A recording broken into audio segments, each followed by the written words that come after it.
Hey guys, we are back with PU Talk number 9. Quick update. Obviously, we know last Friday we had our first official Inflammation Fest. John, thoughts on Inflammation Fest? I thought it was great. It was awesome. It was definitely well worth the slave driving efforts that I had throughout and that you definitely participated in as well on a horrible weather Friday. Still smoking all the meat out there. I thought the outcome was spectacular, from the food to the participation in your awesome workout to the conversations that we had and the connectivity that we had with people throughout the evening. I got some great feedback from everybody. I was thrilled with the sides that people created and made it. Some of those. Yeah, so the beets from Marco, your broccoli salad. All I did was cut up some greens, but I think Philippe brought a beet dish as well. Yeah, Philippe, Marco's bread. Marco's bread. Matt brought in and all the fantastic wines that we were imbibing in. And obviously a shout out to our man Kevin on the tutelage of how to smoke the meat, as well as coming in and saving the day at the very end and really taking the reins over the last hour and making that happen. So it was awesome. We'll do it again in the spring. For those of you who weren't able to participate, I definitely encourage you, when you hear about it, to jump on board and clear your calendar. We'll try to give you a better heads up this time.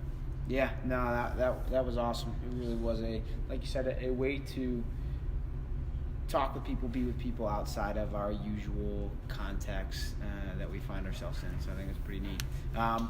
Quick recap on last week. Obviously, we talked and started this idea of curiosity and really more so of starting to ask good questions. And I think all great answers actually come from good questions and asking the right questions. And that's really where we started and talked about last week. We talked about this idea of, for us, not necessarily a mission statement, but more of a mission question that was really geared towards helping other people ask the questions of themselves. And really our challenge was to, okay, if you have particular goals or particular thoughts, to ask yourself and challenge the assumptions that you currently have. You've always done X, Y, Z. Well, why? Why have you done that? How is that relating to your specific goal that you want to eventually accomplish? And I know we've had numerous conversations throughout the week and even more in depth today, but kind of wanted to get some of your thoughts. I know you kind of wanted to build off of that on, what are some of your thoughts now that we've raised the question of curiosity and raised the question of challenge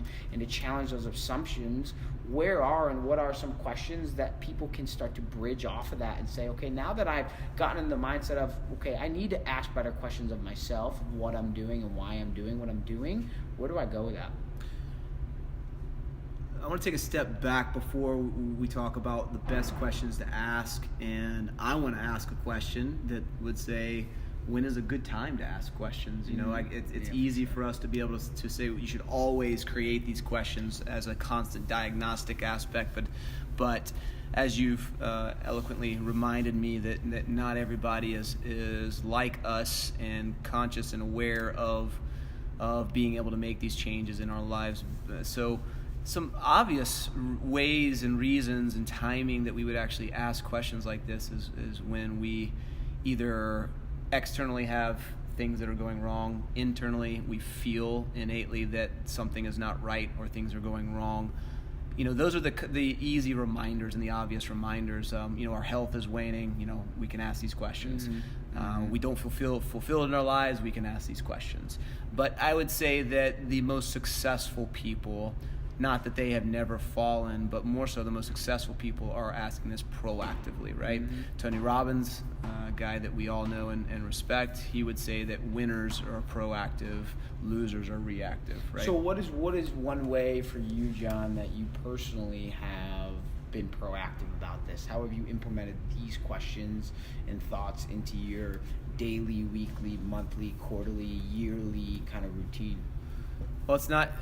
I can tell you, mine was very reactive when all this came about. So don't even think for a second that I am that type of person that even began down this process of understanding these skill sets and the value of these skill sets by saying that Nothing was wrong with me, and I'm a tip top in my game, both physically and mentally, and there was no reason for me to ask those questions, but I did it proactively anyway so that I can continue to push ahead and forge new life and blah, blah, blah, blah, blah.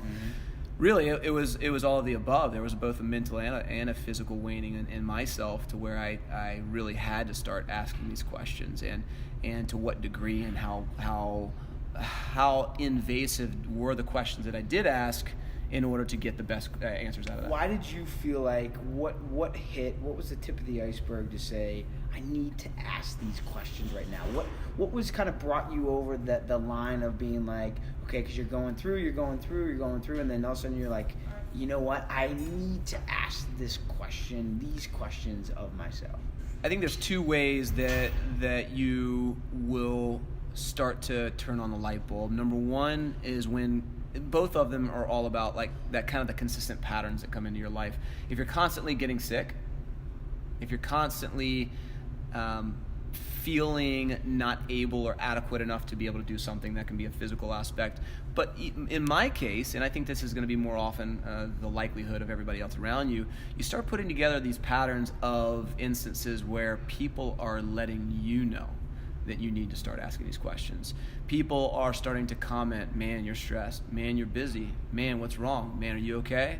You know, when you start to have multiple people asking those questions, you really should start asking that question of yourself, right? Which takes a level of awareness in itself. Sure. To be able to recognize that. And the more the reason to surround yourself with good people who will look out for you and have that care, and that really truly do want to ask those questions. It's one question to ask how you're doing, but it's another question to really sit you down and emphatically and deeply and entrench that question into the conversation and say, man, really, how are you doing? And this is why I'm asking that, because I'm really concerned about you, because you're a little bit off from what I know about you in these ways.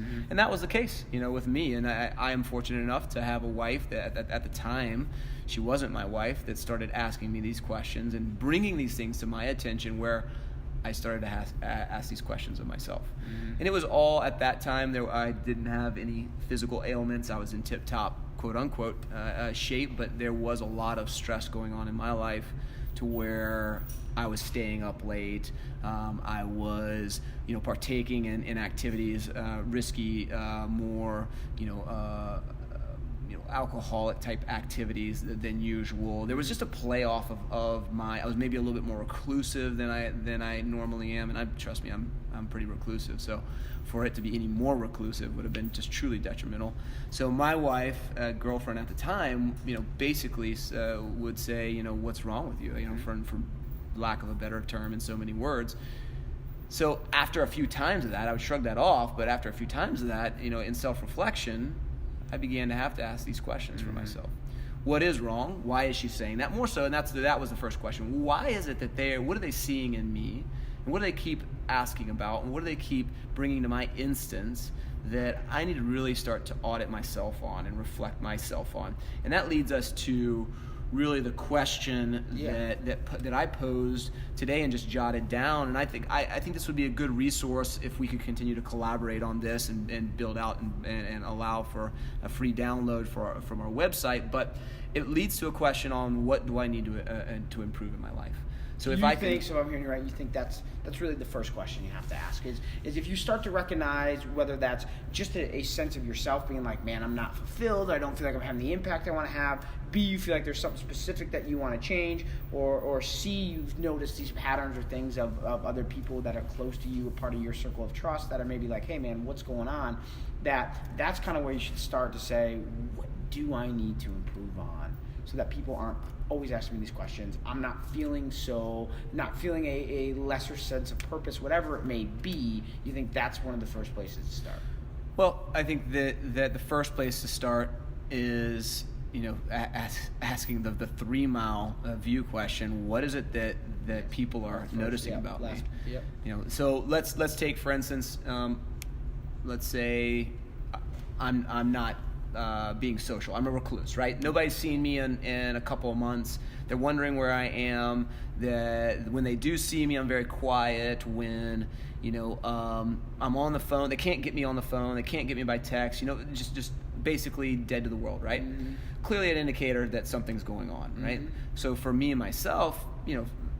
I would think that, oh, it's just another day. Maybe I'm not able to see in a self-reflection, and when we're in portions of our lives where we do need the most help, we probably are not the most adequate of self-reflectors or self-auditors, right? So that we need those others to bring that to my attention.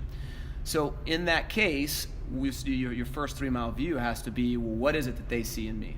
Okay, why is it that they're worried about me, or why is it, or what are the comments that they're actually taking to me? So they think that that I am being a recluse. Let's just, for lack of a better term, take that example. They think that I'm cutting everybody off from a communication standpoint. Well, why is it that they feel that is different from where I normally am? And number 2, why do they feel strongly enough to bring that to my attention?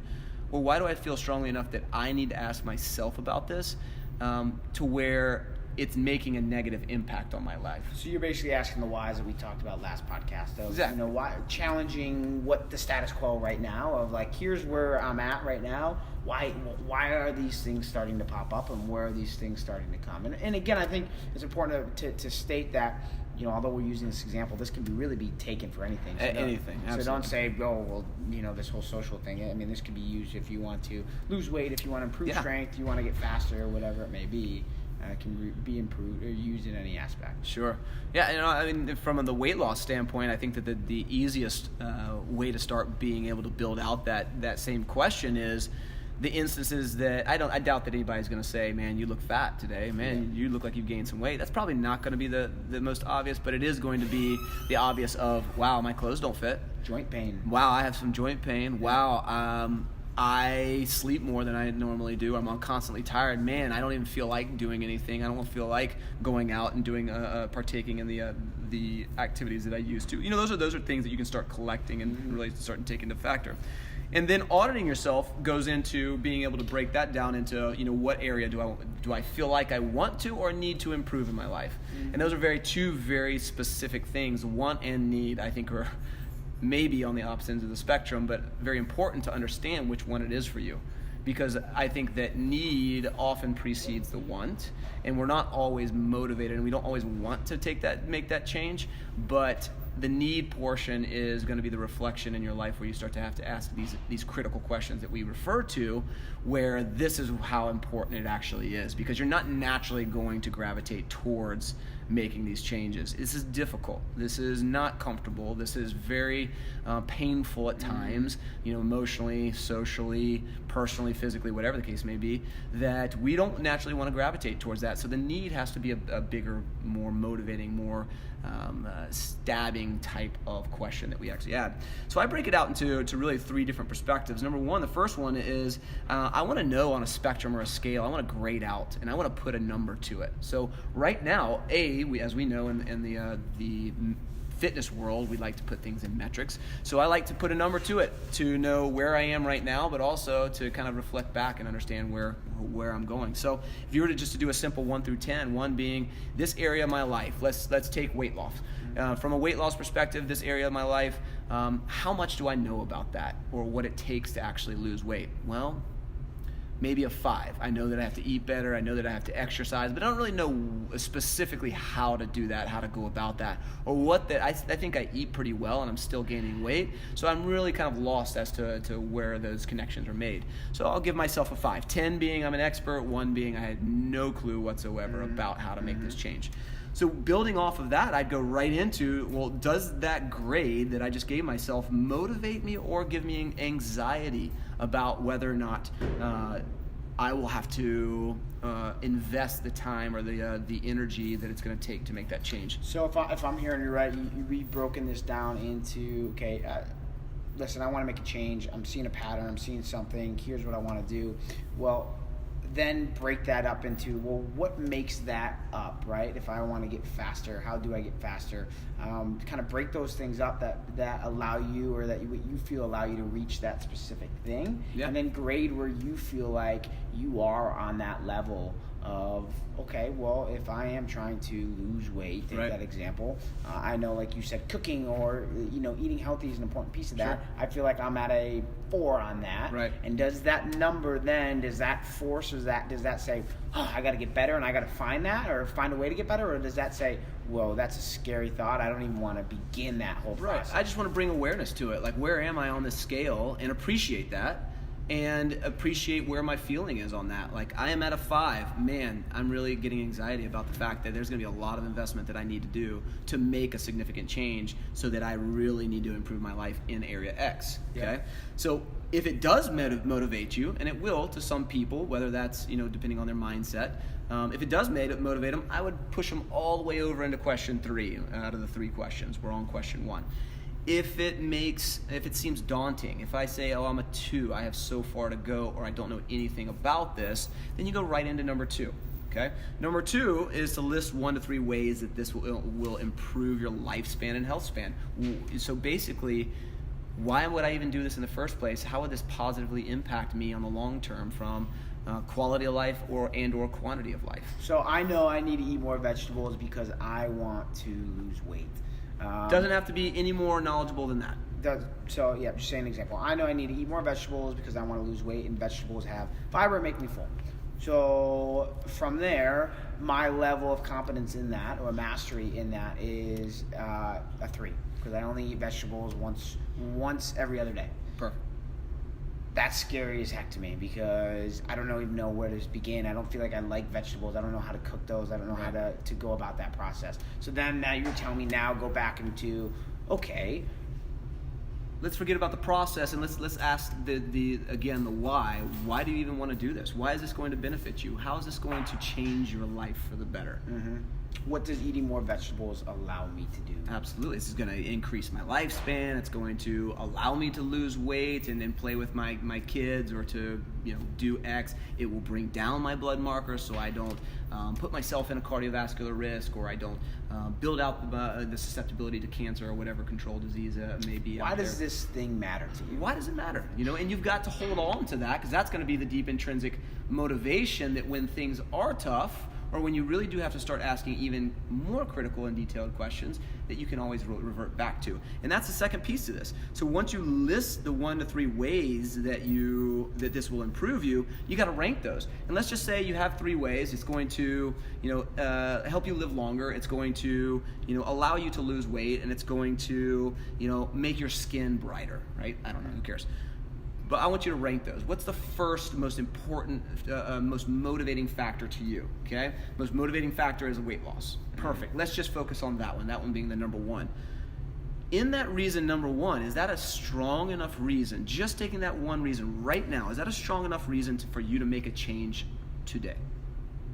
Yes, I want to lose weight. All right. So you'll start today making the change. If I said to you got to eat whatever, steamed broccoli right now for the rest of the day, you're good with that. Let's go. I'm making that change. I'm eating my vegetables today. I'm throwing out all my bad stuff. So let me go back on that. No, that's too much, too big for me to do, too much for me to take on today, right now. So let's say it's not. Okay, so we don't have a reason. There's no reason to go to 2 to 3 or 3, because the most motivating one for you is not strong enough for you to make a change today. We've got to dig a little. I think I want it. I tell everyone that I want to lose 10, If it's not a 50 pounds, definite, then it's a no. but it's not forcing me. And I think we see this is, it's like, hey, I say I want this, but I'm not willing but to. I'm not willing to necessarily change what I'm doing right now or today to kind of get there. Then it's a no. Yeah. So now let's actually, the very last piece is that you really have to break down and audit your daily habits, your actions. So question number 3 is, which of your current daily actions or habits influence this area? So if your area of improvement is to eat more vegetables, clearly some of the actions that you take per day, the obvious one would be that you choose not to eat vegetables. Mm-hmm. Some of them the first piece or another action may be that you don't even have vegetables in the house. The third piece may be you don't even know how to cook vegetables. You don't even know what a vegetable is. The 5th piece may be that you would much rather eat bread instead of vegetables. That's what you fill your plate with. You could continue on down in the actions that you're taking that are preventing you from doing what you want to do. Or you could do the positive side of things. You're like, hey, once a week, I eat a salad, right? So that's a very positive thing. At least there's something in there to making that change, or there's a part of me that is making that change or doing that action that I can hold on to, that I can grasp, okay? So we've got the positive and the negative. So do your current habits influence, or which of those habits, do they positively influence or do they negatively influence? So when you list those out, you can pretty much obviously check off positive, negative, but which ones each. And then you break those out into 2 different columns. First columns, what habits do I need to remove from my daily life? Okay, maybe the habit of constantly eating bread and replacing that with vegetables. Maybe the habit of constantly going to, or when I go to the grocery store, not buying vegetables. Maybe I need to add that skill set or remove that skill set. You can look at them 1 or 2 different ways, right? So let's take a pause quick and go through. Let's go through this quick. So we basically said, hey, what areas of my life do I want to improve? Right. And from there, we've come up with a list. And from that list, you're basically saying, how skillful, on a scale of 1 to 10, do I feel that I can potentially change that or influence that skill that I want to improve at? I'm at a 4. Okay. Right. Well, does that motivate you to make change right now? Not really, not enough. Okay. Then from there, why does that one thing matter to you? Correct. What are the reasons it matters so much to you? Whatever it may be. Then from there, find that number 1 reason that change or that area improvement you want to see matters to you. Find that number 1 reason and break it down. Break it down into daily skills and habits that you can continue to do. Well, the number 1 reason is going to either let us know and bring us aware of whether or not we're able to make that change today. That's going to really kind of scale us on, again, do I have to continue to add fuel to the fire and continue to motivate myself? Or am I already motivated by the fact that, this is going to help me live longer, this is going to help me lose weight, so let's go at it and let's skip down to the answers, let's find the solutions to this. I think that we have to understand and we have to grasp that before we really start to go into the process, because we know the process is always going to have its ups and downs. And I see this as being just like a whole type theory, right? You take the big picture 3-mile overview. Yes. Here's what I want to improve. You're now just breaking it down into parts, simple Sure. parts that are manageable for you to attack, right? Sure. I mean, it's just like anything. Like if you said, hey, I want to make $1 million tomorrow. Right. You're not just going to, shoot from the hip and try all these different things. You're going to say, well, Yeah. what does it take to make $1 million? What do I got to make Yeah. in a week? What do I got to make in a month? What do I got to make, whatever What is those $1 million going to do for me? do? Exactly. It Why may be is just important? $10,000 that are really going to get me to my goal. Why is it important to me? Yeah. And then just break those down into a series of actionable traits that you can slowly begin to attack. But I think all in all, this whole thing, now that we started talking today about some actionable steps you can take, but I think the biggest thing that's important is at least starting the conversation with yourself to say, why does this matter to me? Where do I even want to see? What am I challenging that I'm doing today, and why does that matter to me? So let me break it down into the last piece. So we've gotten to the point, and you recapped right before this piece of where we're breaking it up into columns of habits that I need to remove or habits that I need to add, right? And maybe I don't know all the habits that I need to remove and add, but just as an audit right now on my own, in my own life, or a significant other that I can help kind of go through this process with, I should have 2 columns, ones that I can add, one that I can remove. The next piece should be, do I need help on removing this or adding this skill set? And I think that 100% of people, and now help is a big word, needs actual resources or expertise in order to help them A, remove, or B, to build a skill. And that's where we come into, who do I trust? Mm-hmm. Who do I bring into the picture, or what do I bring into the picture, because that resource can be a what, to actually help me remove or help me add that skill set. And this is where a big portion of our conversation last week really lied. And I think that that's the whole scope of where our industry, and this could be a whole nother talk of where our industry is going wrong, that there's not enough trusted resources out there for the lay public to be able to put their emphasis money, time, energy, effort, and submit themselves to in order for that person, people, organization, or thing to be able to lead them to be results that they actually are wanting so desperately in their life. Yeah, and because we can go down this rabbit hole, let's save this for another conversation. But knowing that, for us, I think there's merit in all of us having a resource for us to go to. I think we all need to understand that we all need help in some capacity. We need those resources, those people to help guide us along our own journey. But I think all in all, my biggest takeaway here from listening from this, John, is find the areas that you feel like you need to improve on. Break those down and just see why are they important. What's the number one reason that's important to you? And determine, is that a motivating factor for you? Is that a scary factor for you? And if it is, what are the things you're doing today that are leading you closer towards that specific thing or further away? And then at the end of the day, seek out help. Yeah, seek out someone, and this isn't a. Where do I this go? isn't and I don't want this to come across this way. I don't think this is a plug to say like come to us and ask us the question, because this No. could be used for anything. This Yes. could be used for finances. This could be used for fitness for Yes. sure. But this could be used Psychology. to be a better to be a better parent, Relationships. friend. They Yeah. just be used so many different things. And I think the idea of breaking down something specific into manageable steps is a fundamental principle to improvement and behavior change. Absolutely. And if you've been hearing our 7 pillars, that's a great place to start. You can just look at those 7 pillars and say, where do I grade myself in each one of these? Yeah.